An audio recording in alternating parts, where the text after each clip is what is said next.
Isa na namang umaga na puno ng pag-asa mula sa salita ng Diyos. Halina at makibahagi sa ating umagang pagbubulay, pagpapalakas at pagpapatatag sa ating pananampalataya sa Panginoong Hesus. Mula sa Section 6 ng Southern Tagalog District Council of the Assemblies of God, tayong lahat ay magkaisa sa pagpapalagong espiritual.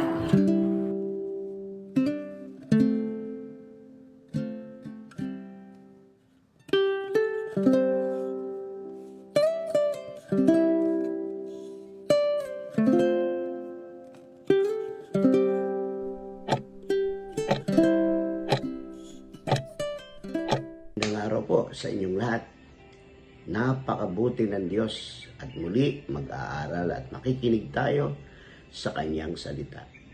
Sa dami ng ginagawa natin araw-araw, trabaho, pamilya, personal goal, madalas tayong abalang-abala sa pagpaplano ng ating buhay. Pero ngayong araw, gusto kong tanungin kayo, na isama ba natin si Lord sa plano natin?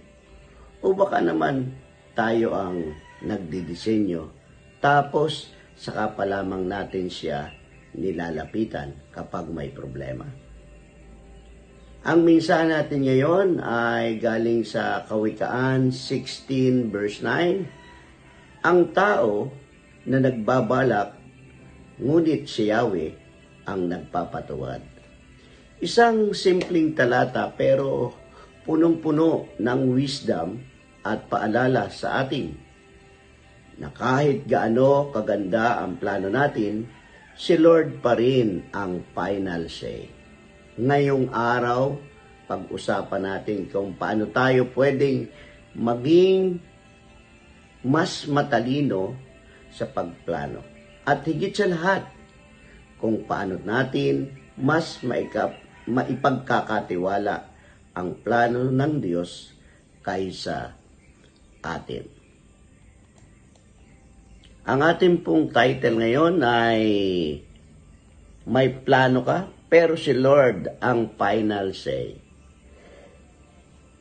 Sino dito ang may life goals, career goals, relations goal? Lahat tayo ay may mga plano. Pero ito ang sabi ng Proverbs 16 verse 9. Ang tao ang nagbabalak, pero si Yahweh ang nagpapatupad. Wow, that means pwedeng magplano ang tao. Pero at the end of the day, si Lord pa rin ang nasusunod. Natural lang sa atin ang magplano. It's a part of how God created us. May wisdom tayo, may desire tayo for growth and direction. Actually, sa Bible, God honor wise planning. Pero ang problema kapag si Lord wala sa picture. Minsan kasi, sobrang galing nating magplano. Nakakalimutan nating mag-pray. Gusto natin our way, hindi God's way. Nagplano ka ng dream job mo. Lahat in-applyan mo, pero lahat reject. Frustrating, right? Pero minsan, God's rejection is actually His direction. Sabi nga sa verse, pero si Yahweh ang nagpapatupad.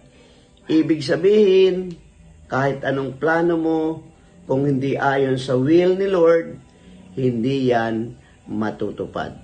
And that's actually a good thing. Kasi, kahit sobrang ganda ng plano natin, limited ang nakikita natin. Pero si Lord, He sees everything from beginning to end. Magbigay ako ng isang ilustrasyon. Parang GPS. Kahit may shortcut ka, minsan sinabi ng GPS, rerouting. Nakakainis pero may alam siya na hindi mo alam. Traffic, aksidente, saradong daan. Same with God. He reroutes us dahil mas may magandang daan. Hindi naman sinabi na huwag kang magplano. Ang sinabi lang, plano ka, pero isama mo si Lord sa process. James 4:15 says, you ought to say, if it is the Lord will, we will live and do this or that.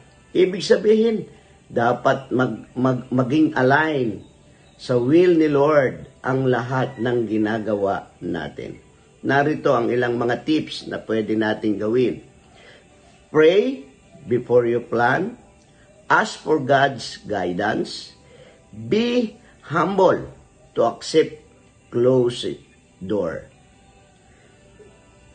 Yes, may mga plano tayo, pero si Lord pa rin ang final say. And that's blessing. Kasi plano niya ay laging better kaysa plano natin. Bago gumawa ng plano, sabihin mo muna, Lord, guide me. Ikaw ang bahala. So, manalangin tayo sa umagang ito at nang tayo'y gabayan sa lahat ng ating mga plano. Heavenly Father, maraming salamat po sa paalala niyo ngayong araw na kahit kami ay may mga plano, kayo pa rin po ang may final say. Turuan niyo po kami na magtiwala, maghintay, at magpasakop sa kalooban ninyo. Minsan, hindi namin naintindihan ang takbo ng buhay, pero alam namin na ang plano ninyo ay laging mas maganda, mas sigurado, at para sa aming ikabubuti. Lord, surrender our dreams, our goal, and even our disappointment to you. Help us to walk in faith, knowing that you are in control.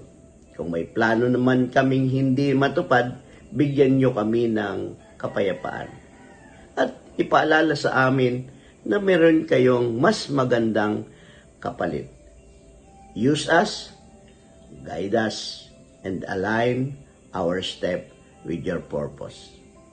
All this we pray in mighty name, Jesus. Amen. Amen. Amen. Amen. Good morning po.